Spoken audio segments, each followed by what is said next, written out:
জোনাকি চ্যারিটেবল ট্রাস্টের পক্ষ থেকে আপনাদের সকলকে জানাই আন্তরিক প্রীতি, শুভেচ্ছা এবং ভালোবাসা। 1941 সালের 6 এপ্রিল বঙ্গীয় মুসলমান সাহিত্য সমিতির রজত জয়ন্তী উৎসব অনুষ্ঠানে সভাপতি হিসেবে নজরুল একটি অভিভাষণ দান করেন। চিরকালের জন্য বাগরুদ্ধ হয়ে যাওয়ার পূর্বে এই ছিল উনার সর্বশেষ ভাষণ। যারা নজরুলকে নিয়ে অহেতুক টানাহিচড়া করেছেন, রবীন্দ্র নজরুলকে ভেদাভেদ করতে গিয়ে মাথা খালি করে ফেলেছেন, তাদের কাছে এই বক্তব্যের চেয়ে উত্তম কিছু হতে পারে না। কিভাবে দুঃখ বেদনার মধ্য দিয়ে হাসি মাখা মুখে চলতে হয় তা যেন শিখিয়েছে মিনিট 6 ছোট্ট বক্তব্যে। বন্ধুগণ, আপনারা যে সওগাত আজ আমার হাতে তুলে দিলেন, আমি তা মাথায় তুলে নিলাম। আমার সকল তনু মন প্রাণ আজ বীণার মতো বেজে উঠেছে। সেখানে একটি মাত্র ধ্বনি ধ্বনিত হচ্ছে, আমি ধন্য হলুম, আমি ধন্য হলুম। বিংশ শতাব্দীর অসম্ভবের সম্ভাবনার যুগে আমি জন্মগ্রহণ করেছি। এরই অভিযান সেনা দলের তুর্যবাদকের একজন আমি। এই হোক আমার সবচেয়ে বড় পরিচয়। আমি এই দেশে এই সমাজে জন্মেছি বলে শুধু এই দেশেরই এই সমাজেরই নই, আমি সকল দেশের সকল মানুষের। কবি চায় না দান, কবি চায় অঞ্জলি, কবি চায় প্রীতি। কবিতা আর দেবতা সুন্দরের প্রকাশ। সুন্দরকে স্বীকার করতে হয় যা সুন্দর তাই দিয়ে। সুন্দরের ধ্যান, তার স্তবক গানই আমার ধর্ম। আমি শুধুমাত্র সুন্দরের হাতে বীণা, পায়ে পদ্মফুল দেখিনি, আমি তার চোখে চোখ ভরা জলও দেখেছি। তাকে শ্মশানের পথে, তাকে ক্ষুধাদীর্ণ মূর্তিতে ব্যথিত পায়ে চলে যেতে দেখেছি। তাকে অন্ধকার ভূমিতে দেখেছি, তাকে যুদ্ধক্ষেত্রে দেখেছি। আমাকে বিদ্রোহী বলে লোকের মনে খামোখা ভয় ধরে দিয়েছেন কেউ কেউ, কিন্তু বিশ্বাস করুন আমি বিদ্রোহী নই। হ্যাঁ, আমি বিদ্রোহ করেছি, তবে সেটি অন্যায়ের বিরুদ্ধে, অবিচারের বিরুদ্ধে, সেই পুরাতন পচা সংস্কৃতির বিরুদ্ধে। কেউ বলেন আমার বাণী জবন, কেউ বলেন আমি কাফের। আমি বলি আমি এই দুটোর কোনোটিই নয়। আমি শুধুমাত্র হিন্দু মুসলমানের হাতাহাতিকে হাত মেলানোর চেষ্টা করেছি। হিন্দু মুসলমানের গালাগালিকে আমি গলাগলিতে পরিণত করার চেষ্টা করেছি। সে হাতে হাত মেলানো যদি অশোভনীয় কিছু হয়ে থাকে, তাহলে ওরা আপনারা চিরকালের জন্য আলাদা হয়ে যাবেন। হিন্দু মুসলমান দিনরাত কাটাকাটি, মারামারি, হানাহানি, আর অপরদিকে লোভী অসুরের যক্ষের ব্যাংকে জমা হয়ে যাচ্ছে কোটি কোটি টাকা। আমি এই অসাম্য দূর করার জন্য এসেছিলাম। আমার কাব্যে, আমার সঙ্গীতে আমি সাম্য প্রতিষ্ঠা করতে এসেছিলাম। আমি যশ চাই না, খ্যাতি চাই না, প্রতিষ্ঠা চাই না। জীবন আমার যতই দুঃখময় হোক, আনন্দ এবং বেদনার গান আমি গেয়ে যাব। নিজেকে আমি বিলিয়ে যাব সকলের মাঝে বিলিয়ে। এই হোক আমার তপস্যা, এই হোক আমার সাধনা। রবীন্দ্রনাথ আমাকে প্রায় বলতেন, দেখ উন্মাদ, তোর জীবন শেলির মতো, কিটসের মতো, তোর জীবনে একটা খুব বড় ট্র্যাজেডি আছে, তুই প্রস্তুত হ। জীবনে সেই ট্র্যাজেডি দেখবার জন্য কতদিন আমি অকারণে অন্যের জীবনকে অশ্রুর বর্ষায় আচ্ছন্ন করে দিয়েছি, কিন্তু আমারই জীবন রয়ে গেল বিশুষ্ক মরুভূমির মতো দগ্ধ। মেঘের ঊর্ধ্বে শূন্যের মতো কেবল হাসি, কেবল গান, কেবল বিদ্রোহ। আমার বেশ মনে পড়ছে আমার জীবনের এক মহা অনুভূতির কথা। আমার ছেলে যখন মারা গেছে, বাড়িতে বসে বসে আমি যখন কাঁদছিলাম, তখন বাড়িতে একটা ফুল ফুটেছিল। আমি দারুণভাবে সেই ফুলের গন্ধটাকে উপভোগ করছিলাম। যদি কোনো দিন আপনাদের প্রেমের প্রবল টানে আমাকে আমার একাকিত্বের পরম শূন্যতায় নেমে আসতে হয়, তাহলে মনে করবেন না আমি সেই নজরুল। মনে করবেন পুণ্যত্বের তৃষ্ণা নিয়ে একটি অশান্ত তরুণ এই ধারায় এসেছিল, এবং অপুণ্যত্বের বেদনায় তারই বিগত আত্মা যেন আপনাদের মাঝে কাঁদিয়ে চলে গেল। যেদিন আমি চলে যাব, সেদিন অনেক বড় বড় সভা হবে। বক্তার পর বক্তা আমাকে নিয়ে অনেক স্লোগান তুলবে। মনে করবেন না আমি নজরুল তখন ফিরে আসব। আমি নজরুল তখন ফিরে আসব যদি আপনি রাস্তা দিয়ে হেঁটে যান, আপনি ভুল করে কোনো ফুলকে আপনি মারিয়ে চলে যান, আপনি সেই দুমড়ানো মুচড়ানো ফুলটাকে বুকে টেনে নিয়ে বলবেন, নজরুল আমি তোমায় ভালোবাসি। বলার সঙ্গে সঙ্গে আমি নজরুল আপনাদের মাঝে চলে আসব। জোনাকি চ্যারিটেবল ট্রাস্টের অভিনব কর্মসূচি, অভিনব সাক্ষাৎকার, রবি দিনে আলোর খোঁজ, সিজন 2। আজকের পেয়েছি একজন বিশিষ্ট মানুষকে, যিনি আমাদের জেলার গর্ব, জেলার বিশিষ্ট ম্যাজিশিয়ান, বিশিষ্ট শিক্ষক, বিশিষ্ট কবি, মাননীয় মধুসূদন জানা মহোদয়কে প্রথমেই আমি জোনাকি চ্যারিটেবল ট্রাস্টের পক্ষ থেকে দাদাকে আন্তরিক প্রীতি, শুভেচ্ছা, শ্রদ্ধা এবং প্রণাম জানাই। কে লইবে মোর কার্য কহে সন্ধ্যা রবি, জগৎ শুনিয়া কহে নিরুত্তর ছবি। মাটির প্রদীপ ছিল সে কহিল স্বামী, আমার যতটুকু সাধ্য করিব তা আমি। সত্যি তাই, খেজুরির স্বনামধন্য এক সংগঠন, স্বেচ্ছাসেবী সংগঠন জোনাকি চ্যারিটেবল ট্রাস্ট, সুবক্তা, তৎসঙ্গে হৃদয়ের মানুষ, কাছের ভাই, স্নেহের অনেক মহানুভব পেয়েছি পাশে আজকের ভাই আসমত ভাইকে। তাই জোনাকি চ্যারিটেবল ট্রাস্টের সকল কর্মীগণ, যোদ্ধাগণ যারা আছে সবাইকে আমার পক্ষ থেকে অনেক অনেক শুভেচ্ছা, অভিনন্দন, অভিবাদন জানাই আন্তরিক দিক থেকে। সত্যি আমি আজকের দিনে সত্যি ধন্যবোধ করছি নিজেকে যে এইরকমই এক পর্ব, অভিনব পর্ব তুলে ধরেছে রবি দিনে আলোর খোঁজে। তাই আজকের সাধারণ এবং নগণ্য আমি নিজেকে বোধ করছি এখানে ভাই আমার কাছে আজকের এই উদ্যোগে নিয়ে আসার জন্য আমি অন্তর থেকে সাধুবাদ জানাই এবং প্রতিটি মুহূর্ত ধন্যবোধ করছি নিজেকে আজকের এই পর্বে হাজির হওয়ার জন্য। দাদা, আপনার শৈশবকাল কেমন ছিল? শৈশব সে তো বড় মধুর, আবার কখনো এখন মনে হয় যেন সত্যি পিছনে ফেলে আসা দিনের কথা বারবার হৃদয়ে নাড়া দেয় কথাগুলো। ছোটোবেলা মাতুলালয়ে আমার জন্ম, মামার বাড়িতেই বেড়ে ওঠা, বাড়িতে পরিবার, মা, বাবা, দিদি, আমি ছোটোবেলা থেকে মায়ের অনুপ্রেরণা, বাবার আশীর্বাদ সব কিছু পাথেয় করে এগিয়ে চলা। স্কুলে মা ছাড়তে যেত, কথাগুলো আজকে সত্যি ভীষণ ভীষণ মানে হৃদয়ে কেঁদে ওঠে কথাগুলো মনে পড়লে ভীষণ কষ্ট হয় যে শৈশবটা খুব বাবুয়ানায় কাটেনি। তবুও মধ্যবিত্ত পরিবারের ছেলে, সব মিলিয়ে মোটামুটি একটা সুখের দিন কেটেছে। মাধ্যমিক পাস করলাম, বাবা বলল যে আর পড়াশোনা কীরকম হবে, তাই মারও ইচ্ছা প্রবল পড়াশোনা, বাবারও সারাক্ষণ ইচ্ছে পড়াশোনা করাবে। তবুও বাড়ির অর্থনৈতিক আর্থিক পরিস্থিতি তত ভালো ছিল না। বলল যে আচ্ছা ইলেকট্রিক দোকানে কিছুদিন চলে যা।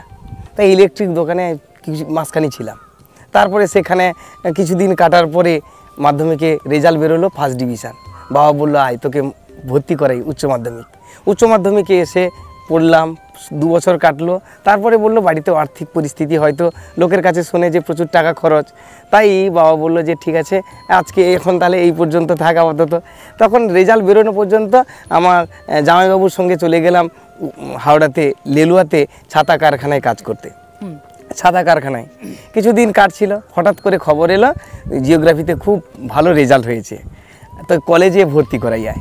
তারপর বাজকুল কলেজে ভর্তি হলাম। বাজকুল কলেজ 3 বছর শেষ হলো। তারপরে ভাবলো যে এত বড় আর্থিক পরিস্থিতি, অনেক টাকা লাগে, তাই চলে গেলাম উড়িষ্যাতে গাছে জল দিতে। মানে লোকের বাড়িতে নার্সারি আছে, সেখানে গাছে জল দিতাম। তারপরে সেখানে তো মোটামুটি রেজাল্ট যা বেরোলো যে কলেজের মধ্যে তুই 2য় স্থান অধিকার করেছিস, জিওগ্রাফিতে ভালো রেজাল্ট।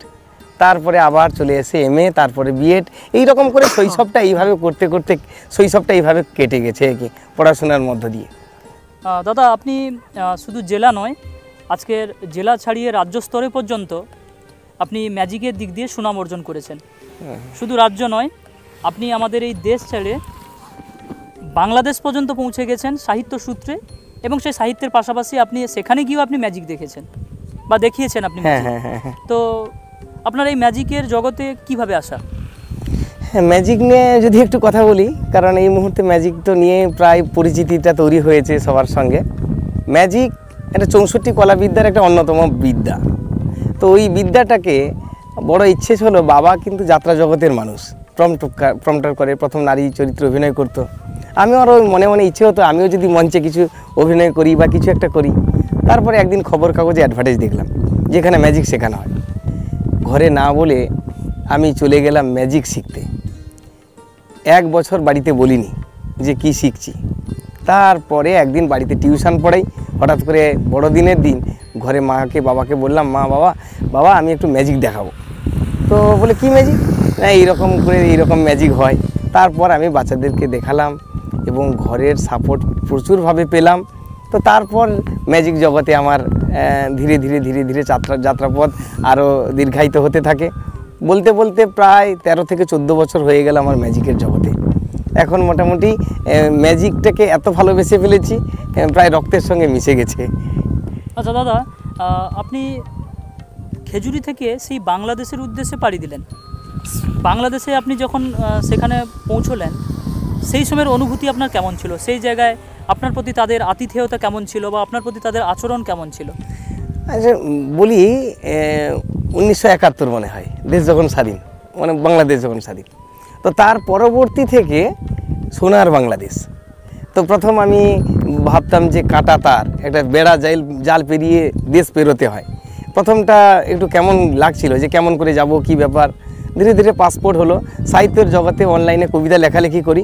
ওখানকার একটা সাহিত্য গ্রুপ আমাকে বললো যে এই সুফিয়া কামাল অডিটোরিয়ামে বাংলাদেশ ঢাকা জাদুঘরে একটা সম্মেলনের আয়োজন, সম্বর্ধনা সভার আয়োজন করা হয়েছে, আর সেখানে আমাকে আমন্ত্রিত করেছে। আমি ভাবলাম এ তো দেশ পেরিয়ে যাওয়া বড় কঠিন ব্যাপার, তবুও ওনাদের অনুপ্রেরণাটা এতটাই ছিল যে তারপর আমি পাসপোর্ট করলাম, তারপর পৌঁছে গেলাম। তা পৌঁছানোর সেই অনুভূতি আমার অনেক দিন, মানে কি সারা জীবন মনে রাখার মতো একটা ঘটনা ঘটে গেছে। আমি যাওয়ার সঙ্গে সঙ্গে, দেখা হওয়ার সঙ্গে সঙ্গে সেই যে আলিঙ্গন আমাকে আজও পর্যন্ত বুকে নাড়া দেয়, যে হৃদয় দিয়ে ভালোবাসার কথাটা, সেটা সত্যি আমার মনে রাখার মতো একটা জায়গা ছিল। তারপর অত্যাধিক ওনারা মনে প্রাণে অভ্যর্থনা করলেন, এবং শেষে আসার মুহূর্তটাও আরও বেদনা ছিল, যে ওনারা আমাকে চাইছিলেন যে আর কয়েকদিন থাকি, কিন্তু আমার বিশেষ কাজের কারণে আমি আর থাকতে পারিনি। তো সব মিলিয়ে বাংলাদেশ সফরটা আমার কাছে খুব ভালো লেগেছে, এবং ওনাদের আপ্যায়নে আমি মুগ্ধ হয়েছি। আচ্ছা দাদা, সাহিত্য জগতে কিভাবে আসা? সাহিত্য জগতে লেখালেখি শুরু করি। কিছু গুণীজন মানুষ আমাকে লেখাতে ভীষণভাবে অনুপ্রেরণা যোগায়। তো সাহিত্য জগতে ধীরে ধীরে বই প্রকাশ থেকে শুরু করে কিছু গুণী মানুষদের সহযোগিতা এবং সহানুভূতি আমাকে আজকের এই সাহিত্য জগতে আনতে ভীষণভাবে সাহায্য করেছে।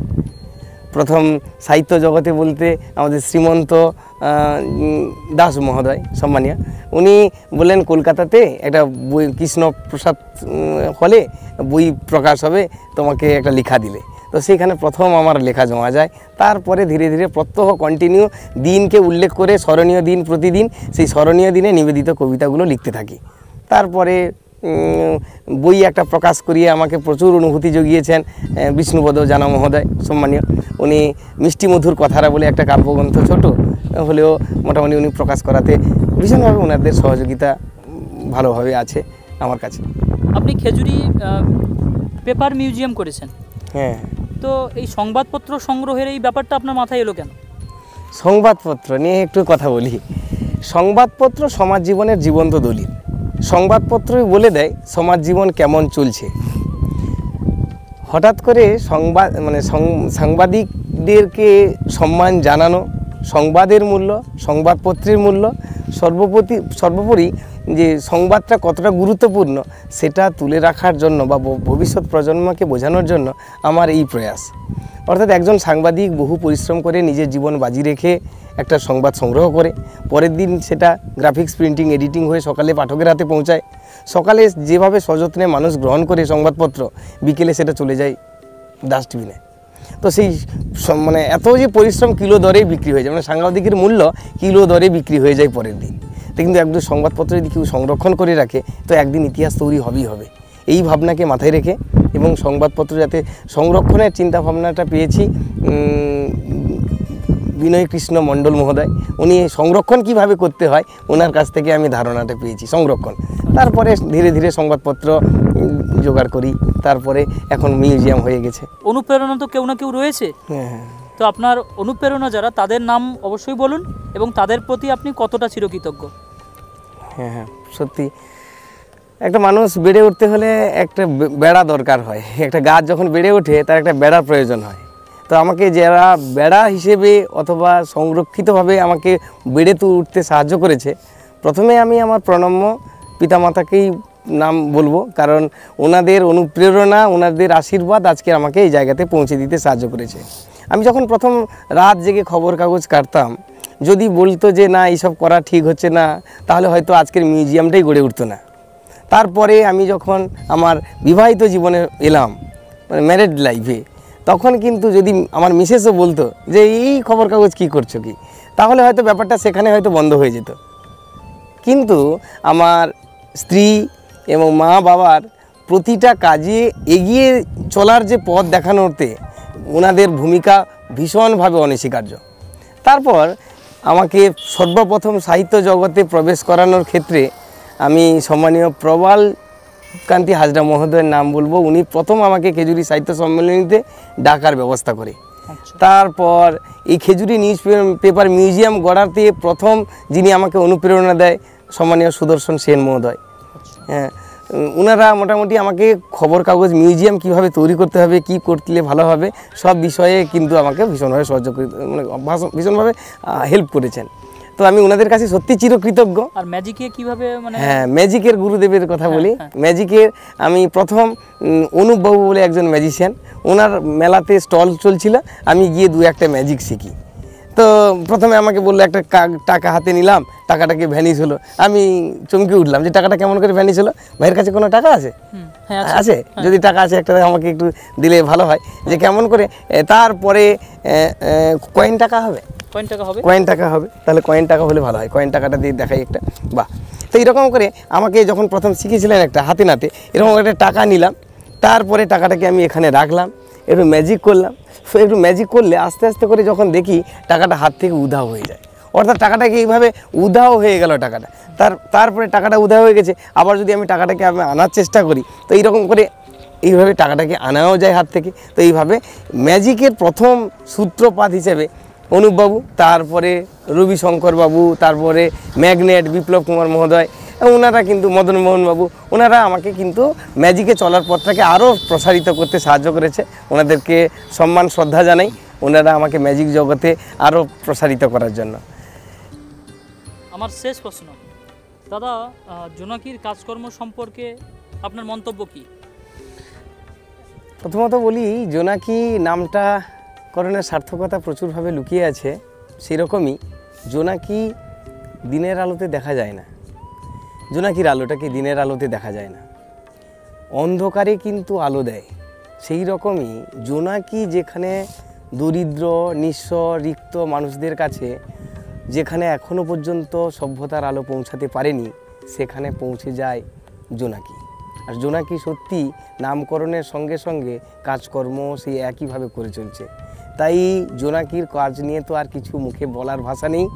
জোনাকি শিক্ষা, সংস্কৃতি, সাহিত্য প্রতিটা ক্ষেত্রে লুকিয়ে থাকে। তো সত্যি এইভাবে এগিয়ে চলুক এবং জোনাকি চ্যারিটেবল ট্রাস্টের সুদীর্ঘ পথ কামনা করি অন্তর থেকে। সব কিছু সুখময় হোক, শুভময় হোক, আরও ধীরে ধীরে শ্রীবৃদ্ধি কামনা করি।